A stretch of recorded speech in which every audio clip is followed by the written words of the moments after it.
دوسرے خطبے جو رمضان مبارک میں لاہور میں ہوئے ہیں ان کے کیسٹس میں موجود ہیں۔ تو پہلا حصہ ثابت ہوا رمضان قرآن رمضان میں نازل ہوا، لیلہ مبارکہ بھی نازل ہوا، لیلۃ القدر میں نازل ہوا، سب کو معلوم۔ رمضان اور پاکستان بھی نازل ہوا، چلیے وہ لفظ آپ کو پسند نہ ہو تو قائم ہوا، اس کا اعلان ہوا، جو بھی ہوا، وہ بھی لیلۃ القدر، جمعۃ الوداع، شب جمعہ اور رمضان مبارک۔ اب تیسرا حصہ لیجئے، قرآن اور پاکستان کا بھی کوئی تعلق ہے؟ یہ ہے جس کو میں چاہتا ہوں ذرا آج اچھی طرح اجاگر کروں۔ بڑا گہرا تعلق ہے۔ ایک تعلق ہے اس 1000 سالہ تدبیر کے ساتھ۔ وہ تدبیر کیا تھی؟ قرآن مجید کے جو دور نبوی اور دور صحابہ میں اہم ترین شے تھا صحابہ کرام کے نزدیک، رفتہ رفتہ وہ امت مسلمہ کے ذہن سے، شعور سے پس منظر میں چلا گیا۔ زیادہ توجہات احادیث پر ہوئیں، اس لیے کہ احادیث سے احکام زیادہ نکلتے ہیں۔ قرآن میں تو نماز قائم کرو، یہ فرض کیجئے کہ 20 جگہ آ گیا ہو یا 70 جگہ آ گیا ہو، کیسے قائم کرو یہ تو قرآن میں نہیں ہے، یہ تو پھر حدیث سے ہے۔ تو سارا زور تو اب ہوا نا کہ حدیث کو سمجھو، اور حدیث سے آگے آ گئی فقہ۔ اسلامی حکومت قائم ہو گئی ہے تو اب فقہ سب سے اہم شے ہے، مقدمات کے فیصلے کرنے ہیں، معاملات طے کرنے ہیں۔ تو کچھ تو فطری اسباب تھے جس سے قرآن پس منظر میں چلا گیا، حدیث آگے، فقہ آگے، ہوتے ہوتے فقہ ہی فقہ رہ گئی۔ یہ تو حدیث بھی بہت عرصے کے بعد زندہ ہوئی ہے، اس سے تعلق جو ہے بہت عرصے کے بعد قائم ہوا ہے، ورنہ فقہ ہی فقہ۔ کچھ اسباب اور بھی تھے۔ قرآن کی تعلیمات کے بعض پہلو اصحاب اقتدار کو پسند نہیں تھے، باقاعدہ بھی کوشش ہوئی کہ اس کو پیچھے ہی رکھا جائے، بس پڑھ لیا کرو، ثواب حاصل کر لیا کرو، پڑھ کر سمجھنے لگو گے تو ہماری شامت آ جائے گی۔ جیسے حضرت ابو ہریرہ نے کہا تھا رضی اللہ تعالی عنہ، اور ابھی تو یہ دور جو ہے صحابہ کا دور چل رہا ہے، ابو ہریرہ صحابی ہیں لیکن حکومت تو بنو امیہ کی ہے نا، اب وہ خلافت راشدہ تو ختم ہو گئی نا، اس حکومت میں تو حادثہ فاجعہ کربلا کا بھی ہو چکا ہے، واقعہ حرہ ہو چکا ہے، مدینے کی جان اور عصمتیں حلال کر دی گئی 3 دن کے لیے، جس طرح چاہو لوٹو۔ لوٹنے والے بھی مسلمان تھے، کلمہ گو تھے۔ مدینے کے اندر بغاوت کے جراثیم ہیں، کچل دو۔ جو کچھ ایسٹ پاکستان میں مسلمان فوج نے کیا تھا، جو کچھ کشمیر میں ہندو فوج کر رہی ہے، وہ اس وقت مسلمانوں نے، نام نہاد مسلمانوں نے مدینے کے رہنے والوں کے ساتھ کیا۔ اب ان حالات میں قرآن کی اصل تعلیم کھول کر تو اپنی گردن ہی کٹوانی ہوگی نا۔ لہذا بخاری کی روایت ہے حضرت ابو ہریرہ کی کہ مجھے میرے حبیب سے، محمد الرسول اللہ سے علم کے 2 برتن ملے ہیں۔ ایک برتن میں سے تو میں خوب بانٹ رہا ہوں، تقسیم کر رہا ہوں، طہارت کے مسائل، وضو کے مسائل، نماز کے مسائل، روزے کے مسائل، حج کے مسائل، عمرے کے مسائل۔ اس سے کسی حکومت کو اندیشہ نہیں، خطرہ نہیں، خوب بیان کرو۔ لیکن ایک دوسرا برتن جو ہے اس کا منہ بھی کھول دوں تو یہ گردن اڑا دی جائے گی۔ انہوں نے الفاظ بھی نہیں کہے، بس اشارہ کیا، پھر یہ ہو جائے گا۔ کیوں؟ حکمران کیسے ہونے چاہیے، مسلمانوں کے قائدین کیسے ہونے چاہیے، ان کی صفات کیا ہونی چاہیے، بیت المال کی کیا حرمت ہے، کیا اسے ذاتی عیاشیوں پہ صرف کیا جا سکتا ہے۔ یہ باتیں اگر ہم نے بیان کرنی شروع کر دیں، ذرا بیان کیجئے تو سعودی عرب میں بیان کریں گے تو گردن اڑ جائے گی۔ وہ تو آج بھی ہمارے سامنے نگاہ موجود ہے نا، نگاہوں کے سامنے۔ تو قرآن کچھ تو خود بخود پیچھے اور کچھ پیچھے کر دیا گیا۔ اب وقت کا مجھے احساس ہے، ورنہ میں واقعہ آپ کو سناتا۔ یہاں تک ہوا ہے شاہ جہان کے دربار میں عیسائیوں کا اور مسلمان علماء درباری علماء کا مناظرہ ہوا، پادریوں کا۔ اب ظاہر بات ہے کہ جو درباری عالم ہے وہ کوئی عام آدمی تو نہیں ہے، وہ تو رفتہ رفتہ ترقی کر کے بہت بڑی مشکل سے کوئی دربار میں پہنچتا تھا، کوئی ایرا غیرہ نتھو خیرہ کوئی ابھی جس نے پاس کیا سند لیے وہ تو نہیں پہنچ جائے۔ ان چوٹی کے علماء کا حال یہ تھا ہندوستان میں کہ ایک پادری نے ایک آیت قرآن کی پڑھی اور اس سے کوئی دلیل جو ہے قائم کرنی چاہیے اپنے حق میں۔ تمام علماء نے کہا یہ قرآن میں نہیں ہے آیت، یہ نہیں ہے، تو جھوٹ بول رہے ہو۔ انہوں نے کہا منگاؤ قرآن، قرآن کھول کر دکھایا، دیکھو یہ آیت ہے۔ یہ واقعات ہیں، بڑے تلخ واقعات۔ بہرحال یہ سمجھ لیجئے کہ قرآن حکیم سے امت کا جو بعد ہو گیا تقریباً 1000 سال میں، کہ یہاں تک نوبت پہنچ گئی، نوبت بئیں جا رسید۔ قرآن تو کام میں آتا ہے، فرنٹیئر میل کی سپیڈ سے قرآن پڑھو، اجی وہاں تو 20 منٹ میں تراویح ہو جاتی ہے، وہاں چلو بھاگ کر۔ یہ قرآن کے ساتھ حشر ہے جو ہم کر رہے ہیں۔ تو اس حوالے سے لیکن اب وہ دوسرے 1000 سال میں اس امت مسلمہ کا قرآن سے تجدید، تعلق کی تجدید کا عمل شروع ہوا ہے ہندوستان میں۔ شاہ ولی اللہ دہلوی، میری پوری کتاب اس موضوع پر موجود ہے، دعوت رجوع الی القرآن، رجوع الی القرآن، قرآن کی طرف رجوع کرنے کا عمل کب شروع ہوا، کیسے شروع ہوا، کیسے قرآن پس منظر میں گیا، وہ سارا فنومینا میں نے دعوت رجوع الی القرآن کا منظر اور پس منظر، دلائل اور حقائق اور شواہد کے ساتھ اس کتاب میں بیان کیا ہے۔ اس کا عمل شروع ہوا کب؟ شاہ ولی اللہ سے، ہندوستان میں۔ اس وقت تک قرآن مجید کا اردو میں تو کیا ترجمہ ہونا تھا، فارسی میں بھی نہیں تھا، فارسی کورٹ لینگویج تھی۔ شاہ ولی اللہ پہلا شخص ہے جس نے فارسی میں ترجمہ کیا، اور علماء ان کے خلاف اتنی زبردست شورش کر کے کھڑے ہو گئے گویا کہ کفر کیا انہوں نے، ترجمہ کرتا ہے قرآن کا۔ سرحد سے پٹھان منگوا لیے گئے تھے قتل کرنے کے لیے، مسجد فتح پوری کے باہر کھڑے ہوئے تھے کہ جب نکلے گا یہ ولی اللہ اسے قتل کر دینا۔ لیکن ہوا یہ ہے کہ جب وہ نکلے ہیں تو کچھ ایسی ہیبت ان پر طاری ہوئی ہے، ہیبت حق استعین اللہ کی طرف سے، وہ ٹھٹر کے رہ گئے، کسی نے حملہ نہیں کیا، بچ گئے۔ یہ حالت، فارسی میں ترجمہ کیا، ان کے 2 بیٹوں نے اردو میں ترجمہ کیا، ان کے ایک بیٹے نے پہلی اردو میں تفسیر لکھی، شاہ عبدالعزیز دہلوی سب سے بڑے بیٹے تفسیر لکھ رہے، تفسیر عزیزی۔ شاہ عبدالقادر نے اردو میں ترجمہ کیا، با محاورہ اردو۔ شاہ رفیع الدین نے اردو میں ترجمہ کیا، لفظی اردو۔ یہ عمل یہاں سے شروع ہوا بہت زوردار انداز میں۔ اس کے بعد آگے ذرا اس بات کو پھر میں آگے چلاؤں گا، اب میں تفصیل میں نہیں جا سکتا ان چیزوں کی بھی۔ آغاز میں نے بتا دیا شاہ ولی اللہ اور خان وادعش ولی اللہ ہی، ان کا خاندان، اس سے ہندوستان میں قرآن کی طرف رجوع، اس کی ایک تحریک شروع ہوئی۔ وہ ہیں 18ویں صدی کے آدمی، 1702 کی پیدائش ہے اور 1762 یا 63 کا انتقال ہے۔ جو جنگ تھی تیسری، پانی پت کی تیسری جنگ، اس کے بعد انتقال ہوا ہے۔ اور وہ جنگ ہوئی بھی تھی کہ انہوں نے بلایا تھا احمد شاہ ابدالی کو کہ مرہٹہ طوفان جو اس وقت ہندوستان میں ہے، ہندوستان میں کوئی مسلمان ایسا نہیں ہے طاقتور، کوئی راجہ یا نواب یا کوئی اور عسکری قوت ایسی نہیں ہے کہ جو اب ان مرہٹوں کا مقابلہ کر سکے، تمہیں آنا چاہیے۔ تب وہ آیا تھا، پانی پت کی تیسری جنگ۔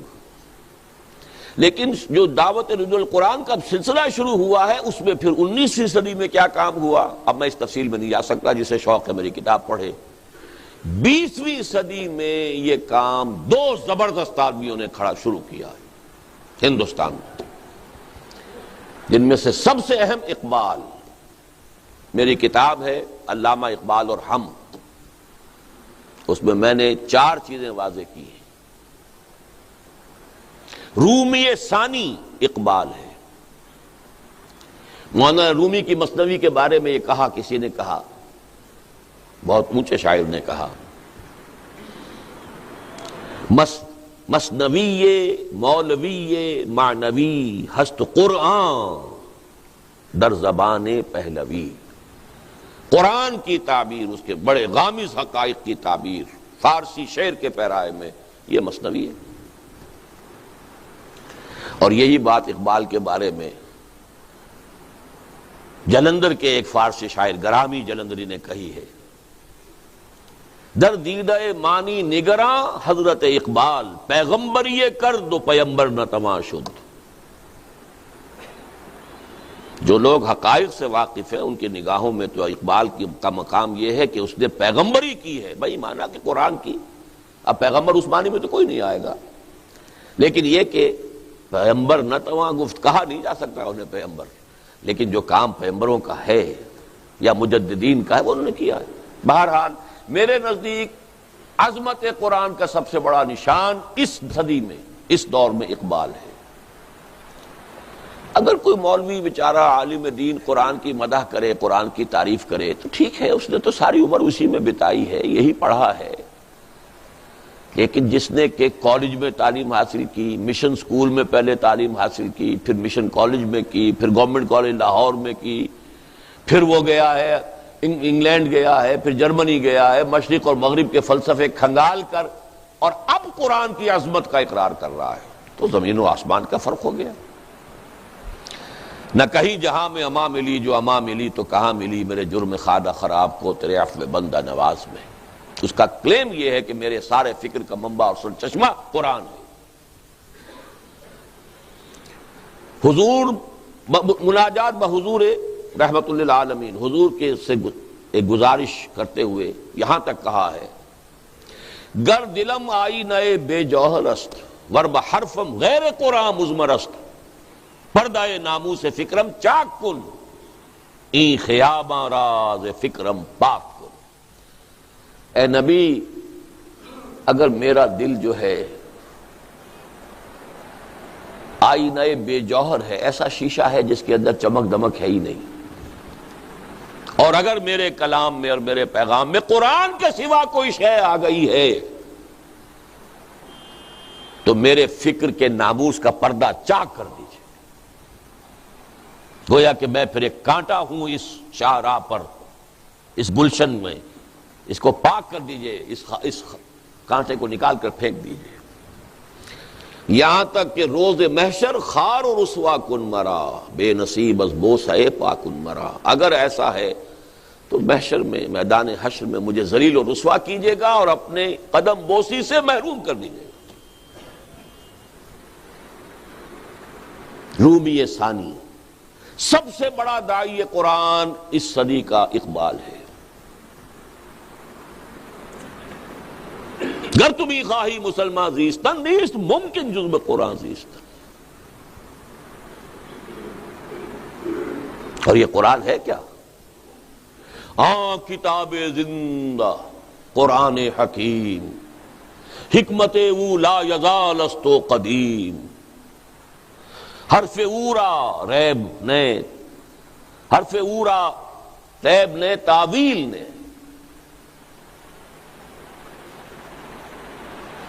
آیت شرمندہ تاویل نے، چو بجا در رفت جہاں دیگر شود، جہاں چو دیگر شد جہاں دیگر شود۔ مجھے تو کہیں نہیں ملا، 65واں عمر مکمل، سال مکمل ہو رہا میری عمر کا، مجھے کہیں اور عظمت قرآن کا یہ بیان نہیں ملا، کہیں نہیں ملا۔ اگرچہ داعی قرآن کی حیثیت سے اس صدی کے آغاز میں ابوالکلام آزاد کا نام بھی لیتا ہوں، اس میں کوئی شک نہیں، انہوں نے نثر کی کیفیت میں قرآن کی عظمت کا بھی بیان کیا ہے، لیکن اقبال کے آس پاس پہ نہیں پہنچے۔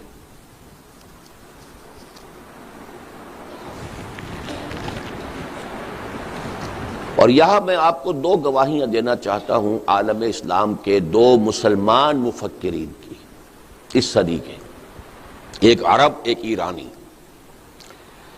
الجزائر کے ایک بہت بڑے مفکر، انہوں نے عربی میں کچھ لکھا ہی نہیں، فرانسیسی زبان میں ان کی کتابیں ہیں بے شمار، مالک ابن نبی۔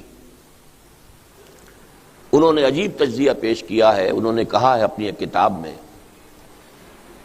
کہ امت مسلمہ کا جو انٹلیکچول اور اسپرچول سینٹر آف گریوٹی ہے وہ اب منتقل ہو چکا ہے ساؤتھ ایشیا کو۔ اس ایک جملے کا پس منظر کیا ہے؟ دیکھیے قرآن عرب میں نازل ہوا، حضور عرب میں تھے، وہاں سے ہی سارا بات جو ہے نکلی ہے، لیکن یہ ہے کہ جس کو کہتے ہیں علمی اور ثقافتی، وہ مرکز سب سے پہلے جو بنا ہے وہ بغداد کا علاقہ تھا دور بنو عباس میں۔ سائنس، فلسفہ، فکر، اسی زمانے میں تو آخر فقہیں مرتب ہوئی ہیں، اسی زمانے میں تفسیریں لکھی گئی ہیں، اسی زمانے میں احادیث جمع ہوئی ہیں، تو مذہبی، علمی اور ویسے فکری، ثقافتی اور روحانی شیخ عبد القادر جیلانی کہاں کے تھے؟ یہ مرکز رہا ہے تقریباً 700 برس تک، بغداد مرکز، اور وہ علاقہ جو ہے وہ گویا کہ علاقے کی حیثیت سے۔ پھر یہ سینٹر شفٹ ہوا ہے مغرب میں، اسپین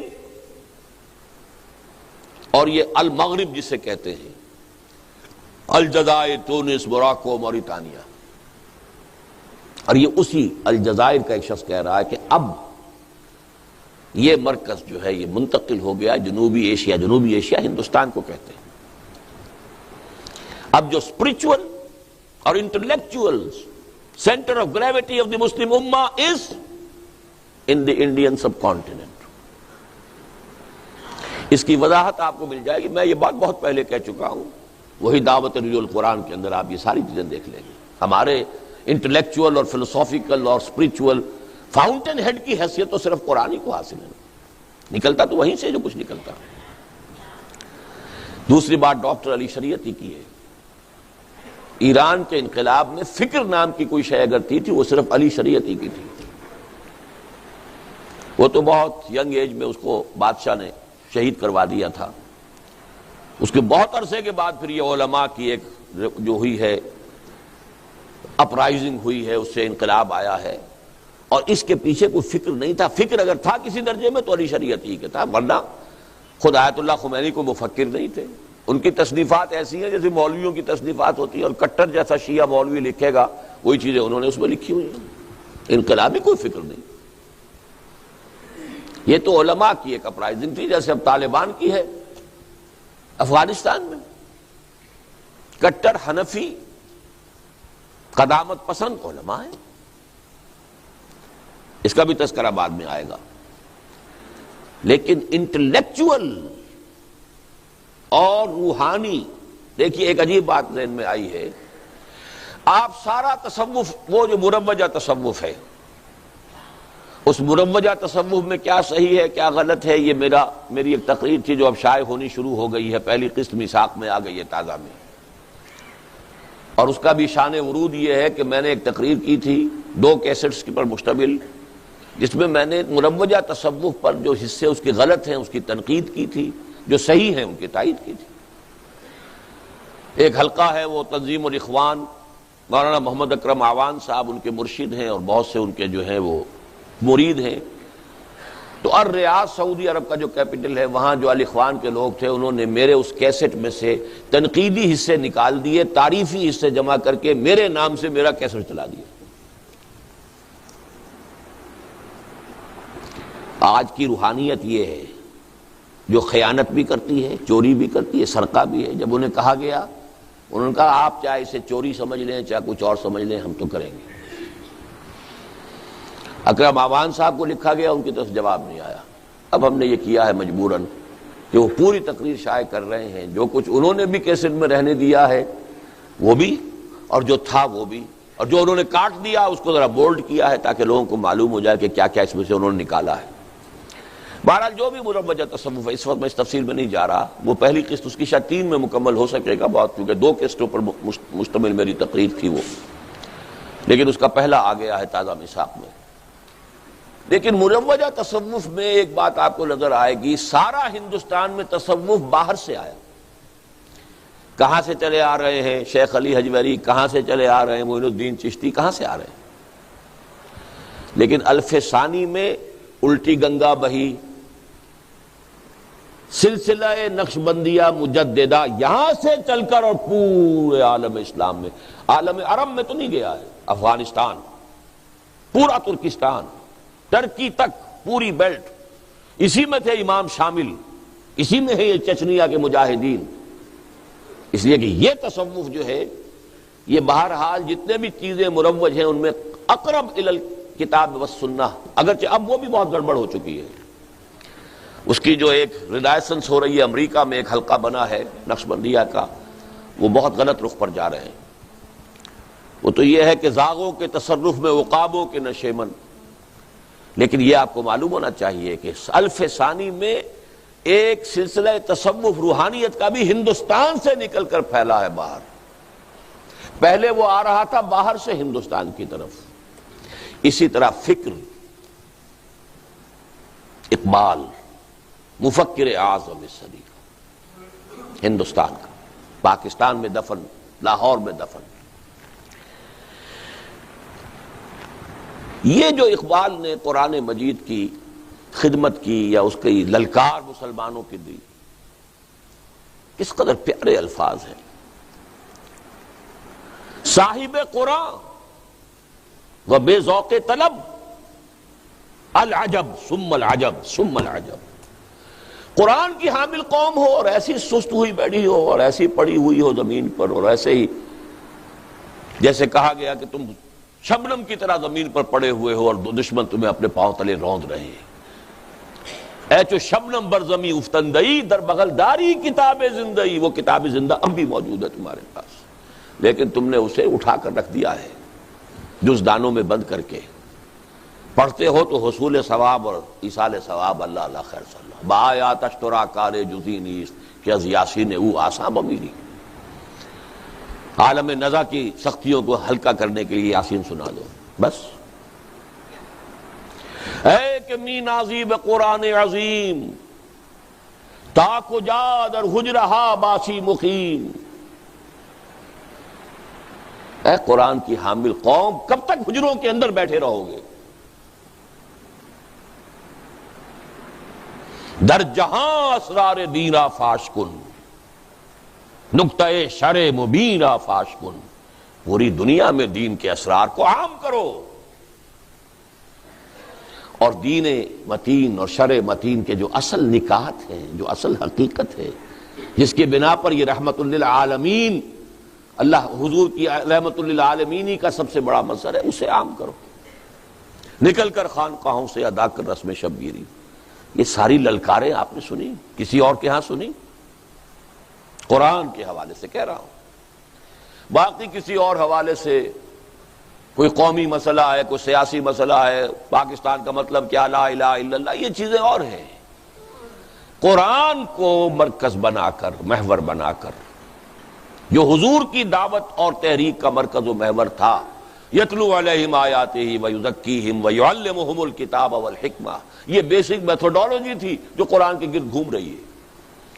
اس کی طرف دعوت دینے والا اقبال. اب اسی کو میں آگے لا رہا ہوں. وہی عمل ہے جو علامہ اقبال کے ایک ادنا اور ناچیز عقیدت مند بھی کہہ لیجئے، خوشہ چین بھی کہہ لیجئے، میں اپنا مقام اس سے زیادہ نہیں سمجھتا. اللہ نے اس کو توفیق دی. عوامی درس قرآن سن 65 سے جو میں نے شروع کیا ہے اپنا مشن لاہور میں، 2 تقریریں مسلمانوں پر قرآن مجید کے حقوق کے نام سے، ایک تحریر اسلام کی نشرت ثانیہ کرنے کا اصل کام کے عنوان سے، سن 67 یہاں سے کام شروع ہوا ہے. عوامی درس قرآن، نہ کسی فرقے سے تعلق، نہ سیاست سے تعلق، قرآن کا درس. اور 500 ہی نہیں، 700 آدمی جمع ہوتا رہا مسجد شہداء لاہور میں. ایک مرتبہ ایک کتاب تقسیم کی گئی تھی، تب گنتی ہو گئی کہ 700 نسخے لگے. پھر یہ کہ مرکزی انجمن خدام القرآن اور پھر اس کی شاخیں، انجمن خدام القرآن سندھ، انجمن خدام القرآن پنجاب، انجمن خدام القرآن فیصل آباد، انجمن خدام القرآن کوئٹہ، انجمن خدام القرآن پشاور، انجمن خدام القرآن اسلام آباد، society of the servants of Quran Chicago, society of the servants of Quran Toronto, بنتے رہے. پھر ان کے بطن سے اکیڈمیوں کا وجود ہوا.